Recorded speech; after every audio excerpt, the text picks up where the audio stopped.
Alors on passe à une autre vision de la création d'entreprises dans le monde chirurgical, avec qu'est-ce que les grandes entreprises peuvent apporter aux petits débutants.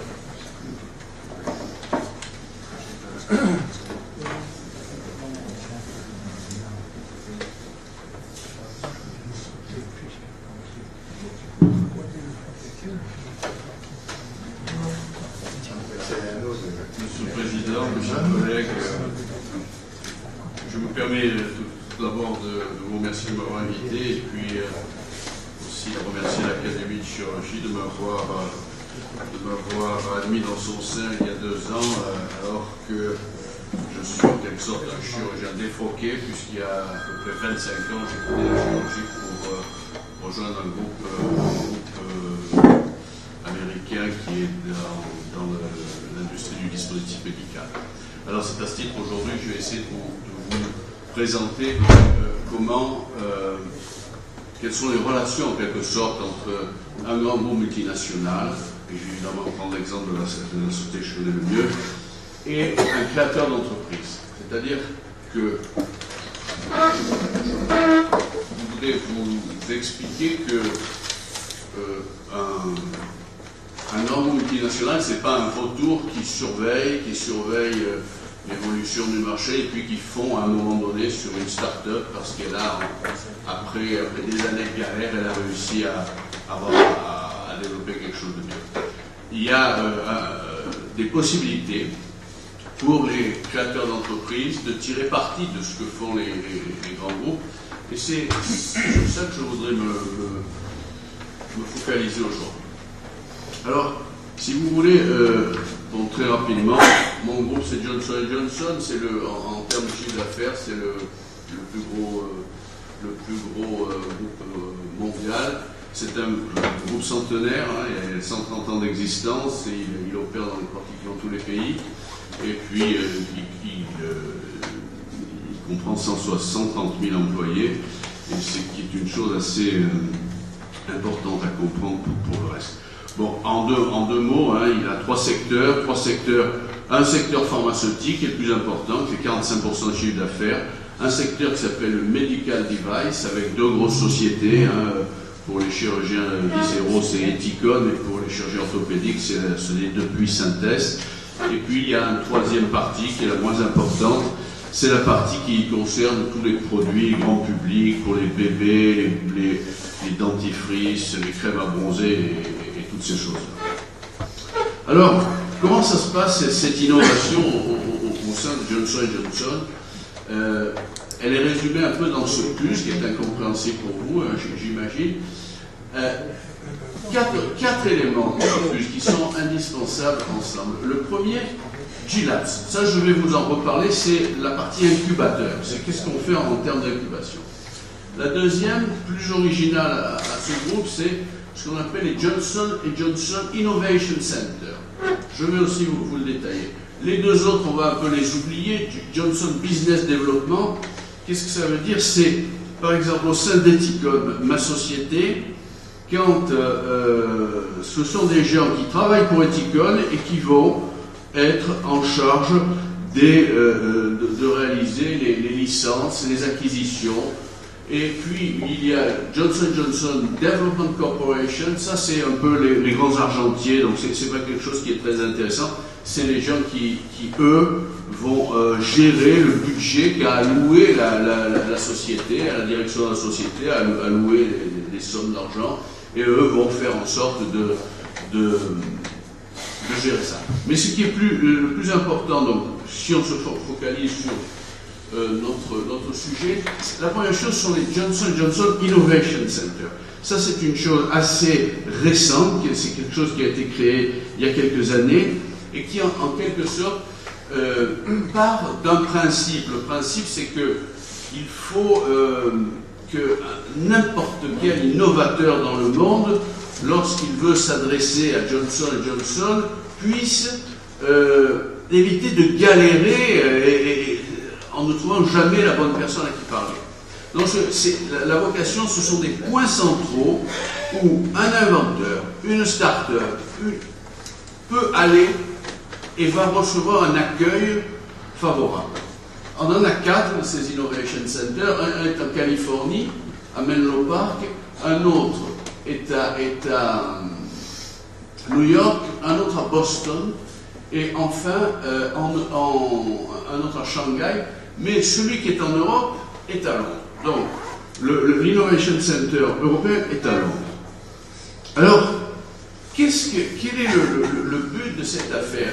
Quand j'ai commencé, il y a 25 ans, dans cette société, eh bien, c'était assez, comment dire, artisanal. Si quelqu'un connaissait le directeur français, c'est-à-dire moi ou mon prédécesseur, bon, il pouvait éventuellement imaginer que par sa relation, ben, il pouvait finalement faire remonter tout ça et obtenir un succès. Mais en réalité, de nos jours, ce qu'on veut, c'est que un inventeur puisse recevoir au sein du groupe Johnson un accueil favorable, c'est-à-dire qu'il va à Londres, il prend contact avec le Innovation Center de Londres, et là, on va d'abord lui favoriser les démarches. C'est-à-dire qu'on ne va pas mettre, comme dans le passé, 6 mois pour commencer à signer un accord de confidentialité et puis discuter pendant des mois et des mois, juste avant même de commencer à parler du futur. Donc, il va s'adresser à ce centre londonien qui a possibilité de l'aider, de lui donner son avis, de lui dire s'il a une chance, et qui surtout va l'orienter dans la bonne direction. C'est-à-dire que le centre londonien va dire: ok, votre innovation, par exemple, c'est une prothèse céramique sur céramique, très bien. On va maintenant passer votre invention à la personne chez Depuis Synthèse qui est responsable des prothèses, et vous n'avez pas à chercher qui c'est. On va vous orienter directement, parce qu'il y a 130 000 employés, donc vous avez, à moins de connaître le CEO personnellement, les chances, vous voyez, de tomber sur la bonne personne, ce qui est absolument essentiel, sont très faibles. Et ça, c'est le but de ces Innovation Centers, c'est vraiment de simplifier la vie de l'innovateur pour qu'il aille directement au fait. Parce que dans le passé, qu'est-ce qui se passait? Vous pouviez envoyer un projet, puis vous n'aviez jamais de réponse. Jamais de réponse, parce qu'en fait, il n'arrivait jamais à la bonne personne. Donc ça, c'est le truc important. Ces gens de Londres, donc c'est un peu ceux qui sont sur le front de l'innovation. Alors, advice and mentorship, donc ils peuvent vous donner des conseils, ils peuvent vous orienter vers les bonnes personnes, ils peuvent vous dire ça ne nous intéresse pas du tout aussi, mais c'est une information très importante, parce que très souvent, avant qu'on vous dise ça prend des mois et des mois et des mois. Ils peuvent ensuite faire en sorte qu'un accord soit fait avec le groupe, un accord qui peut être un accord d'investissement ou alors un accord de recherche et développement. Et donc, voilà la vocation de ces centres.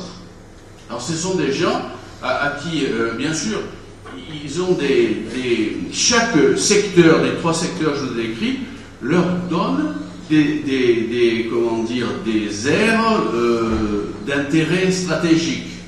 Par exemple, depuis medical device, on va dire ce qui m'intéresse beaucoup, stratégiquement parlant, Johnson & Johnson veut s'intéresser à la surgical oncology et à l'obésité, par exemple. Et chaque secteur, il y a une définition, donc ces gens de l'Innovation Center, par exemple, voilà, le medical device, on leur dit ce qui est important pour la stratégie du groupe, c'est le cardiovasculaire, surgical oncology, l'obésité, etc. Et eux, ils regardent tout ce qui se passe, toutes les startups, ils surveillent tout l'écosystème pour aussi aller, évidemment, les gens viennent à eux, mais eux vont aussi voir les gens. Voilà, donc ça c'est la partie Innovation Center qui se veut la vitrine, c'est dans le centre des villes, hein, c'est pas dans des technopoles isolés dans le monde, non, c'est au centre de Londres, au centre de Shanghai, c'est pour faciliter la vie de l'innovateur. Les G-Labs maintenant, les G-Labs c'est quelque chose d'autre. Vous voyez, on en a un certain nombre, hein, mais essentiellement aux États-Unis. Il y en a 7 ou 8 aux États-Unis, il y en a un à Shanghai, et puis actuellement, les Français luttent beaucoup parce qu'on aimerait bien que le premier G-Lab qui s'implantera en Europe le soit en France. Et on a bon espoir, mais c'est pas encore finalisé. Alors c'est quoi un G-Lab? Un G-Lab, vous voyez à peu près ce que c'est un incubateur où l'idée c'est de mettre ensemble des startups dans différents domaines, évidemment de la santé, parce que notre groupe n'est que dans la santé. On va faire en sorte de leur faciliter la vie, c'est-à-dire que nous, on va gérer des locaux, on va créer des locaux avec la gestion de ces locaux. On va faire en sorte que ces entrepreneurs se focalisent sur leur recherche, et ne soient pas accablés de problèmes divers et variés qui sont des problèmes basiques de toute entreprise. Et dans cet écosystème, on va aussi organiser, si vous voulez, une vie on va faire vivre l'écosystème en organisant différents événements que je vais vous détailler. Et ce dont on se glorifie, c'est ce concept de non-string attached, c'est-à-dire que si une startup est intégrée dans le G-Lab de Johnson, elle n'a pas de lien, il n'y a pas de lien, elle ne doit pas, elle n'a pas de devoir envers Johnson. Elle peut profiter, et puis à la fin signer avec le plus grand concurrent de Johnson, sans qu'on puisse s'y opposer. Alors ce G-Lab, voilà ce que c'est, par exemple sur celui de Toronto, je crois au Canada, donc un environnement qui est agréable et surtout qui va stimuler la collaboration. Et ils sont très regardants sur l'architecture, sur le fait qu'il doit y avoir des salles communes, des endroits communs pour que tout cet écosystème vive et comment dire, qu'il y ait des synergies entre les différents inventeurs. Alors au sein de tout ça, on organise des événements. Les événements, c'est par exemple des rencontres avec des investisseurs.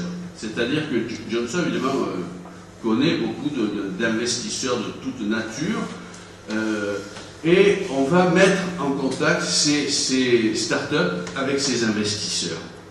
On va aussi organiser des séminaires en disant comment gérer une entreprise, comment faire fructifier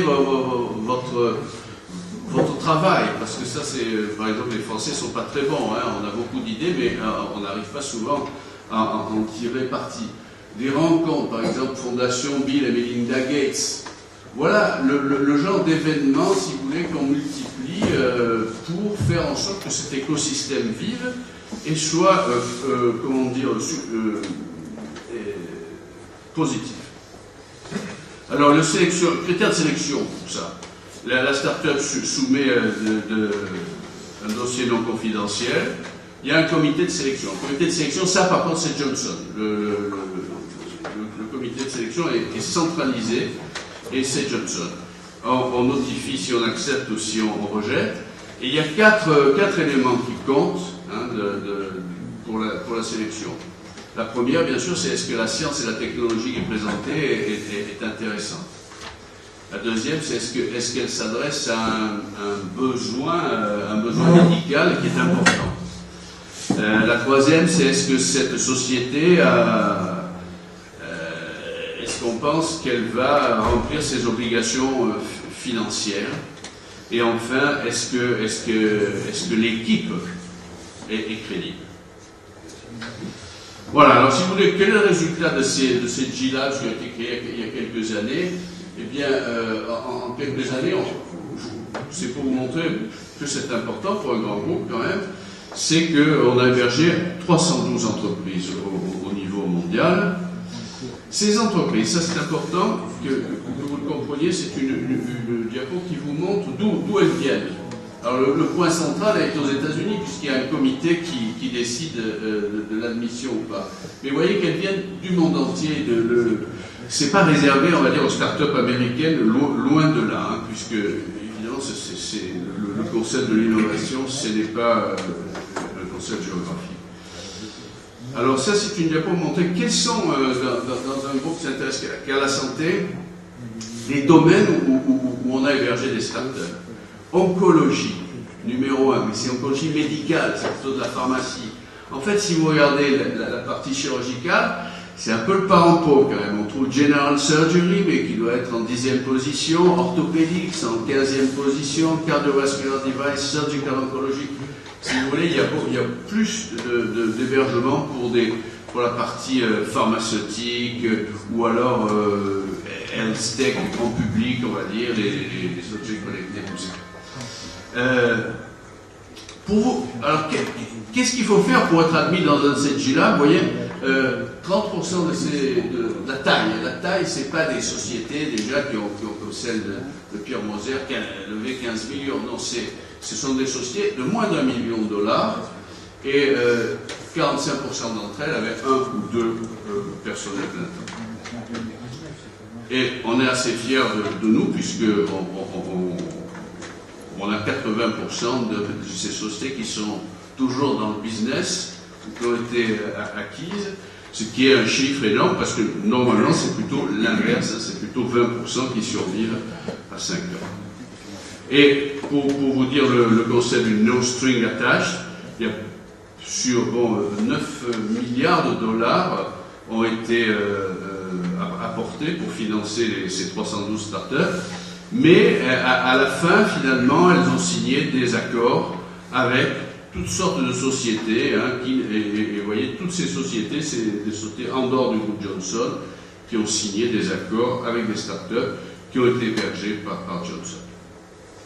Voilà, et pour finir, quelque chose, je pense, qui est important pour un créateur d'entreprise, ces Innovation Centers, si vous allez sur leur site, eh bien, ils lancent régulièrement ce qu'ils appellent, bon, c'est un terme un peu de l'entreprise, hein, les Quick Fight Challenges. Je vous explique ce que c'est, mais je crois que c'est important pour une start-up. Voilà comment ça se présente. On a sur le site internet Challenge. Alors, celui-là, c'est Next Gen Baby Box Quick Fight Challenge. Bon. C'est une sorte d'appel d'offres dans un domaine précis.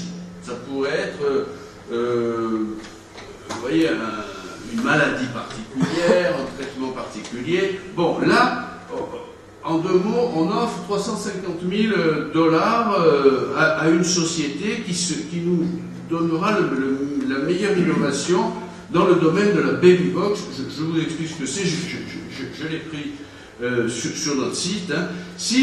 Et ça je vous le lis parce que c'est important, si vous avez une bonne idée pour un produit, un service ou une technologie qui aiderait les parents à garder leur enfant en bonne santé, Johnson et Johnson Innovation vous récompenseront $350 000 in funding and mentorship en vous payant, enfin en vous retribuant ou en vous aidant pour en faire une réalité. Que ce soit des applications informatiques, des sensor devices, de traitement, tout ce qu'il y a entre les deux. J'aime bien la dernière phrase. There is no idea that is too big or too early.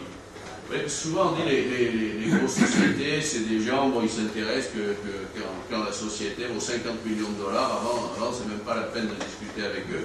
C'est pas tout à fait vrai, parce que on essaie d'être présent avant. Et donc, bon, c'est Quick Fight Challenge. Je crois que, par exemple, là, quand je vois ça, Baby Box, santé de l'enfant, je pense inévitablement à 2-3 startups françaises que je connais, que j'ai vues, qui font, par exemple, la prévention de la mort brutale du nouveau-né. Voilà, ces choses-là, et qui pourraient très bien concourir, mais qui n'ont probablement pas la moindre idée que ce genre de choses est possible. Mais en allant, donc pour finir, en allant sur le site centralisé des Johnson & Johnson Innovation website, eh bien, on peut trouver des appels à concours, et n'importe quelle start-up française peut concourir. Et peut-être y a-t-il une sur les prothèses de hanche ou de genou, et M. Sedel pourrait, je ne sais pas, hein, mais voilà pourquoi je tenais à vous en parler, mais je crois que ça peut aider aux utilisateurs. Et puis, je pense que, évidemment, une grande multinationale, c'est un bon partenaire. Hein, si on obtient un prix ou un sponsoring d'une grande multinationale, c'est bon signe aussi quand on va voir la BPI ou les prêteurs, les investisseurs de toute nature. Voilà, donc je crois que c'est à peu près tout ce que... Merci beaucoup, Axel. C'est une vision vraiment très intéressante. Est-ce que vous avez des questions à poser? Oui. Je suis content d'avoir entendu cette belle présentation et je trouve que c'est une idée très intéressante et porteuse d'avenir qui nous a présenté. C'est une initiative qui est complètement différente des partenariats industriels qui existent auprès des grandes compagnies, qui je connais bien, et qui est une idée formidable bien pour toutes les startups qui nous viennent nous montrer. Donc ma seule question, c'est de savoir, en fonction de cette capacité d'accueil dont il nous a parlé, combien y a-t-il par exemple dans notre pays de projets qui ont été accompagnés dans ce type de perspective qu'il vient de nous détailler? Alors, je ne suis pas sûr de bien comprendre la question, parce que pour l'instant, dans notre pays, on n'a pas de GLAB. Hein, on s'active énormément, et je fais partie du comité qui essaye de voir avec les autorités de Paris, la mairie de Paris, la région Île-de-France, comment nous pourrions monter un GLAB. C'est un projet qui dure depuis plusieurs années, sachant que ce qu'on cherche, c'est un local, et ce local, les Américains de ma société sont extrêmement attachés pour l'instant à ce qu'il soit dans Paris intramuros. Et je suis obligé de parler déjà avec M. Franco. J'essaie de les convaincre qu'on peut vivre en dehors de Paris intramuros, mais ils veulent 4000 m² en intramuros, donc c'est pas facile à trouver. Mais pour l'instant, on n'a pas encore cette activité GLAB en France. Alors maintenant, si les sociétés françaises sont hébergées dans des GLAB américains, ça c'est une question, je ne sais pas, je ne pourrais pas répondre. Et il en est de même pour les GLAB en Europe, le GLAB tout en Europe. Et il n'y en a pas en Europe. Aucun. On espère bien, on veut le premier en France, ça veut dire qui est le pays où il y a quand même un très grand nombre de startups. Laurent. Oui, merci, bien sûr, c'est très intéressant. Alors j'ai deux questions. La première, c'est votre mail. Et la deuxième, la société est actuellement localisée à Jure-Josas, et il y a le plateau de Saclay juste à côté. C'est un très bel endroit pour mettre un GLAB de Johnson & Johnson. C'est il y a Polytechnique, vous connaissez la géographie du lieu, là, qui va bientôt avoir un RER spécifique. Oui. J'essaye de expliquer ça à ma société, c'est pas forcément évident. Ce qui est important, c'est qu'ils ont en tête absolument cette connectivité, cette notion d'écosystème où les startups doivent être mélangées. On dit si c'est pas facile d'accès, on attirera les moins bonnes startups. À Shanghai, il y a 150 km d'un bout à l'autre de la ville. Non, mais le Grand Paris est une réalité. Intramuros Paris, c'est Intramuros du Grand Paris. Alain. Oui, moi je voulais juste remercier Axel parce que je participe très volontiers à la formation et à faire passer la bonne parole. Et je crois que c'est important de démystifier à la fois les grands groupes. Il y a des voyous, j'en ai connu, c'est pour ça que j'ai créé la formation il y a 35 ans. Et il y en a d'autres qui ont une éthique, qui ont une image. Et je crois que c'est très très important de ce genre de présentation. Merci Alain, je crois que c'est très important la remarque que tu fais, parce que très souvent aussi on a vécu avec l'idée qu'ils étaient là pour donner de l'argent, sans contrepartie, et je trouve que cette démarche-là est très importante. Est-ce qu'on a d'autres questions? Merci beaucoup Axel, on va continuer avec l'avant.